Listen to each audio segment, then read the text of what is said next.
Olá, meus irmãos, tudo bem com vocês? Prazer estar aqui para a gente ter esse tempo junto na palavra e compartilhar aquilo que o Espírito Santo tem derramado com a sua infinita misericórdia aos nossos corações. Queridos, eu queria compartilhar com vocês um texto hoje no Evangelho, ou melhor, no livro de Gênesis, capítulo 6, versículo de número 9. O texto diz assim: esta é a história da família de Noé. Noé era um homem justo, íntegro entre o povo de sua época. Ele andava com Deus. Sabe, meus irmãos, se tem uma característica que me chama a atenção em alguns homens na Bíblia, é quando a Bíblia afirma que homens como Noé era justo, homens como José também era justo. Eu acredito que o atributo da justiça, ele precisa ser encontrado pelo Senhor em nossos dias. Entenda algo muito importante que eu quero passar para vocês aqui nesse vídeo.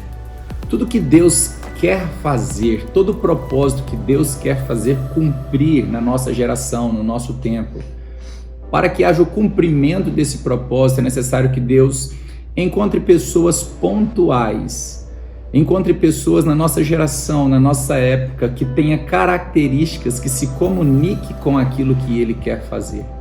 Vou repetir, é muito importante que o Senhor encontre pessoas que possuam características que se comuniquem com aquilo que Ele quer fazer cumprir, pessoas que se comuniquem com o seu propósito.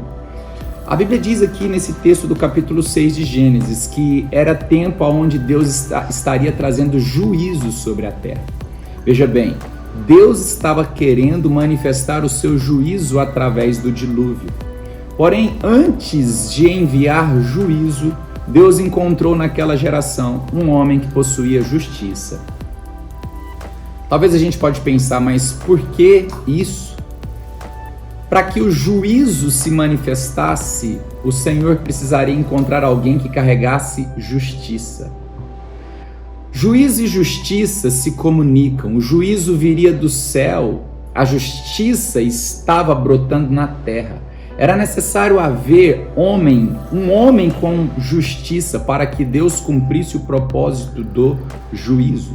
Sabe, meus irmãos, dentro desse entendimento, nós precisamos ter no nosso coração que o Senhor precisa encontrar alguém que carregue algo, que se comunique com aquilo que Ele irá fazer. Por mais que Ele seja soberano na sua vontade em querer fazer algo, por mais que Ele possa fazer, Ele sempre encontrará pessoas que carreguem algo que se comunique com o propósito. Por quê? Porque logo após o juízo, a justiça precisaria ser contínua. Veja bem, meus irmãos, preste bem atenção nesse ponto aqui. Quando Deus decidiu manifestar o juízo na terra, a primeira coisa que Ele entregou para um homem que carregava justiça foi uma planta. Deus disse a Noé para que ele fizesse uma arca. E é muito importante nós entendermos o seguinte: quando Deus entrega a planta da construção da arca para Noé, é que aquela arca, aquela planta, a arca em si, não se comunicava com a justiça. A arca em si, a construção de Noé se comunicava com o juízo. Veja bem, a arca era uma edificação que se comunicava com o juízo. Porque o propósito de Deus era fazer nascer uma nova geração. E para que essa nova geração viesse pós-dilúvio, era necessário um homem justo para poder repovoar a terra. Então entenda bem, a arca se comunicava com o juízo, mas o propósito que era repovoar a terra pós-dilúvio, era necessário que houvesse um homem justo para dar continuidade a tudo aquilo.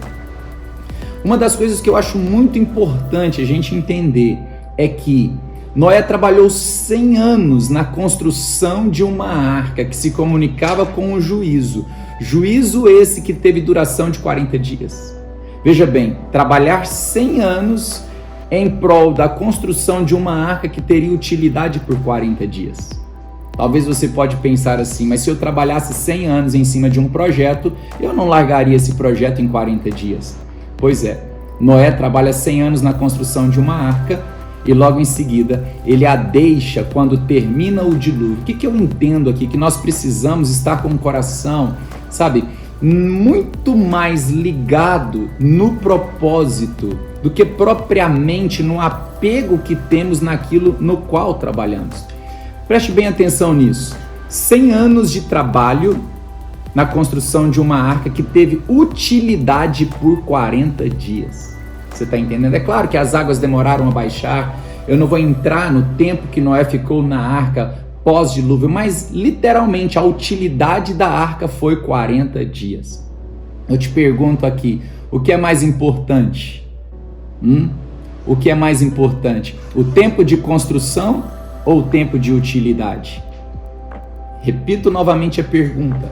O que é mais importante? O tempo de construção ou o tempo de utilidade? Porque talvez, meu irmão, você aplicou teu coração durante muitos anos na construção de algo e hoje o Senhor está querendo que o que você carrega, que é a justiça, que tem o propósito de continuar, de repovoar a terra, porque o juízo passou, mas você está tão apegado em algo que tem ligação com o juízo que você não consegue dar seguimento à justiça.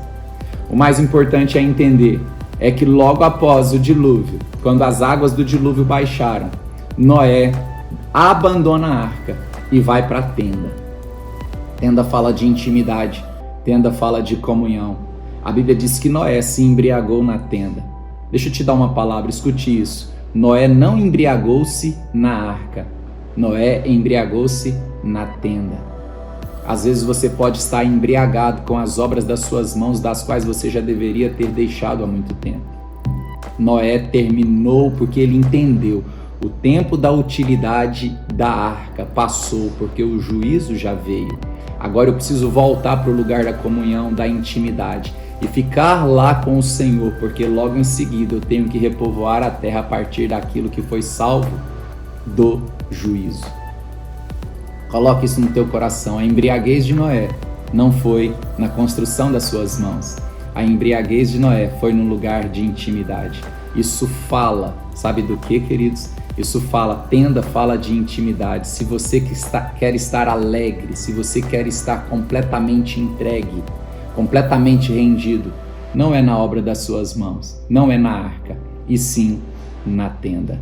Juízo e justiça se comunicam.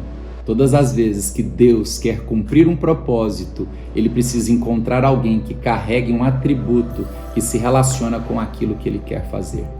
Deus abençoe sua vida. Se esse vídeo é útil para você, se você crê que essa mensagem pode abençoar outras pessoas, compartilhe, fique à vontade. É um prazer servir você com o Evangelho. Grande abraço, Deus abençoe.